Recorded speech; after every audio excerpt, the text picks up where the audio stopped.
Sony tried to make people buy their movies again on discs smaller than a cookie. It sounds ridiculous now, but in 2005, it almost worked. If you enjoy uncovering the strange formats that once looked like the future, subscribe to Cartridge Graveyard. Hollywood studios rushed to support Sony's tiny new format. Retailers gave it valuable shelf space.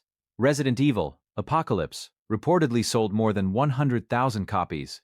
For a brief moment, UMD looked like the future of portable video.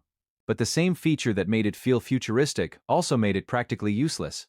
A UMD movie often cost the same $20 to $30 as a DVD, but the DVD offered better picture quality, more extras, and compatibility with millions of players. 3-inch screen, with no television output on the original PSP. Worse, just as Sony was locking movies inside proprietary plastic, cheaper flash memory and downloadable video were teaching people that portable movies should be flexible files. That is why UMD movies failed. Worse value than DVD, trapped on one screen, while the market moved toward files that could travel between devices. But that answer hides Sony's most painful mistake, because the company eventually built the machine that could have fixed UMD's biggest weakness. It just arrived after Hollywood had started walking away. The early 2000s were a strange little window in technology. DVDs had replaced VHS. Flat-screen televisions were becoming affordable. MP3 players were eating the music industry alive. But smartphones did not exist yet. Streaming meant watching a postage stamp video buffer in Real Player, and carrying a movie outside your house still required hardware that looked like luggage. So when Sony unveiled the PlayStation Portable in 2004, it was not presented as just another handheld. This was the Walkman strategy all over again. Sony wanted the PSP to become the premium entertainment device in your pocket.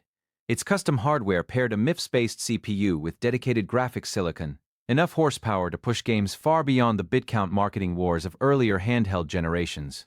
3-inch widescreen LCD running at 480 by 272 pixels. Next to the Nintendo DS and its two modest screens, the PSP looked like it had fallen out of the future, but that future still needed physical media. Flash storage was painfully expensive. A 1GB Memory Stick Pro Duo could cost well over $100 around launch, while legally downloading a feature film was slow, awkward, and alien to most customers. Sony needed capacity that NAND Flash could not yet deliver at a consumer-friendly price, so it created the Universal Media Disc. The name sounded wonderfully ambitious. Universal Media Disc. Not Sony Movie Disc. Not tiny PlayStation Frisbee. Universal. The disc measured 60 millimeters across and sat inside a protective plastic shell. 7 gigabytes of a single-layer DVD, but enough for a feature film compressed with MPEG-4 AVC, plus menus, subtitles, and occasionally a few extras. The PSP's optical drive ASIC handled a format designed specifically for Sony's handheld, so this was not simply a miniature CD-ROM or DVD-ROM. Its data layout, encryption, and authentication made it a tightly controlled part of the PSP ecosystem. There were no consumer UMD burners, no blank discs, and no easy path for moving your existing movie collection onto the format. For games, that control made sense. Developers received far more capacity than cartridges or affordable flash could provide in 2004, while the casing protected the optical media as it bounced around in a backpack. A PSP game on UMD was software built around the PSP's CPU, GPU, controls, and screen. But movies were different, because Sony was not offering a new experience. It was offering a restricted copy of an experience people already owned. Sony was not merely a console company. It owned Sony Pictures Entertainment, Columbia Pictures, and a massive film catalog. So it could sell you Spider-Man 2 on DVD for your television, but it could also sell you Spider-Man 2 again on UMD for your PSP. One movie, two purchases. From Sony's perspective, that was not a bug. That was the bloody business model. The PSP launched in Japan on December 12, 2004. But UMD movies entered the spotlight with the North American launch on March 24, 2005. Sony led with titles such as Spider-Man 2, Hellboy, Resident Evil, Apocalypse, and Once Upon a Time in Mexico. You would expect other studios to laugh, point at Sony's adorable little disc and walk away, but they did not. Universal, Paramount, 20th Century Fox, and Lionsgate all released movies on UMD. Comedy, horror, action, anime, and television appeared on the format. Within months, shelves carried everything from Kill Bill and The Terminator to Family Guy and Chappelle's Show. That support mattered because proprietary Sony formats had a reputation. Betamax was technically impressive but lost to VHS. Minidisc found devoted fans but never replaced the CD. Memory stick worked perfectly well, but mainly because Sony kept putting the slot in everything it made. UMD looked different because Hollywood was actually joining in. Early sales made the excitement seem justified. Resident Evil: Apocalypse reportedly crossed 100,000 UMD copies, remarkable for a movie locked to a brand new $250 handheld. Millions of UMD videos were shipped by the end of 2005, so studios announced more releases and retailers expanded their selections. I remember seeing those cases in stores. They looked like miniature DVD boxes from an alternate timeline. You could hold an entire movie between two fingers. As a technology-obsessed kid, that alone gave the format power. You did not ask whether its compression bitrate matched DVD or whether its DRM made sense. You just thought, I need one. But novelty can get a product onto the shelf. It cannot keep it there. Look at the value calculation from a buyer's perspective. A $25 DVD gave you 720 by 480 video in NTSC regions, multi-channel audio, commentaries, documentaries, alternate endings, and compatibility with televisions, computers, game consoles, and cheap portable players. A $25 UMD gave you a compressed version, intended for a 480 by 272 display. That screen looked excellent at handheld distance, so raw pixel count was not the fatal problem. The real failure was that the movie had nowhere else to go. The original PSP had no video output, no home dock, and no official UMD player for the television. It was like buying the same pizza for the same price, except this one could only be eaten in your car. Sony believed portability justified the compromise, but consumers noticed that a DVD was already portable in the way that mattered. It moved between players. UMD did not. So UMD failed a basic hardware rule. Proprietary media becomes easier to accept when it adds functionality, but intolerable when it removes options. Cartridges, CD-ROMs, and game ROMs could survive device lock-in because their software depended on specific CPUs, graphics chips, and control schemes. A film did not care which ASIC decoded it. Viewers simply wanted to press play on whatever screen was nearby. UMD made that harder. 8GB ceiling also forced studios to make choices. MPEG-4 AVC was more efficient than the MPEG-2 video used on DVD, but storage was still limited, especially when audio tracks, subtitles, and supplements entered the calculation.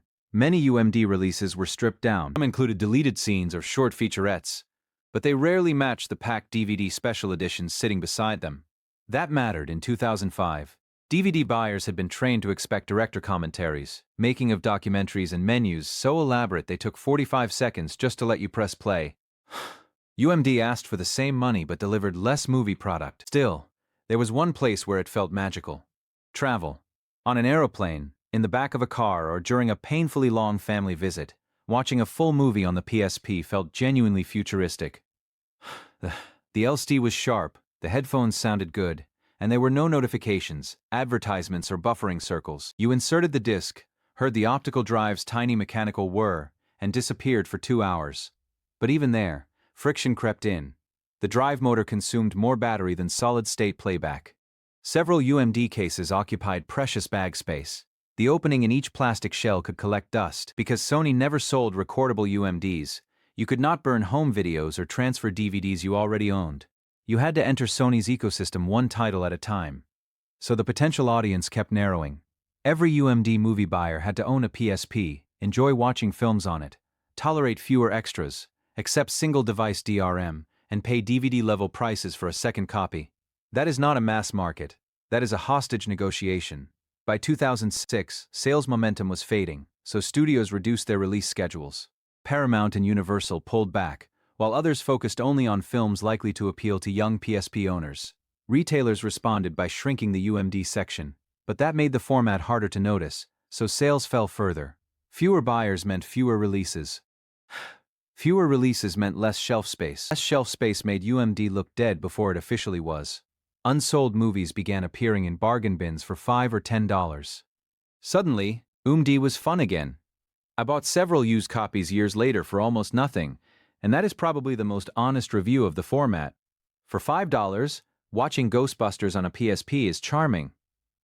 For $25, it feels like Sony has broken into your house and sold you your own television. But what about the machine that could have saved it? In September 2007, Sony released the slimmer PSP 2000. Alongside a revised motherboard, reduced weight, and lower power consumption, it added video output. With compatible component or composite cables, UMD movies could finally appear on a television. The PSP could become a portable movie library that followed you home. That was the missing feature, but it arrived roughly 2.5 years after the North American launch, when studios and retailers had already begun abandoning the format. More importantly, the market UMD had been designed for was disappearing. Apple began selling movies through iTunes in 2006. Video iPods normalized carrying films as files. Memory cards became cheaper, broadband became faster, and digital video no longer needed an optical disc, drive motor, or proprietary plastic shell. Sony had solved UMD's biggest hardware problem after software had started erasing the entire problem. That is the deeper reason these tiny movie discs never had a chance. The technology did not fail. The optical system worked, AVC compression looked good on the PSP, and the handheld itself sold more than 80 million units worldwide. But Sony misunderstood what people valued about portability. We did not want a smaller disc. We wanted the movie itself to become free from the disc. UMD games survived because they delivered experiences designed for the PSP's CPU, graphics hardware, controls, and screen. UMD movies struggled because they delivered restricted versions of content available elsewhere. Sony made films easier to carry, but harder to own. Those little discs remain strangely lovable. They came from a moment when companies built intricate optical mechanisms, custom controller ASICs, and lockdown media formats to solve problems that cheap storage and downloadable files would soon erase. The UMD was not merely a failed movie format. It was a tiny plastic fossil from the last moment when the future still arrived on a disc. Did you ever buy a movie on UMD? And which one did you watch far more than you would ever admit? Share it in the comments. And if you enjoy revisiting gaming's strangest dead ends, like the video and subscribe. You'll be glad you did.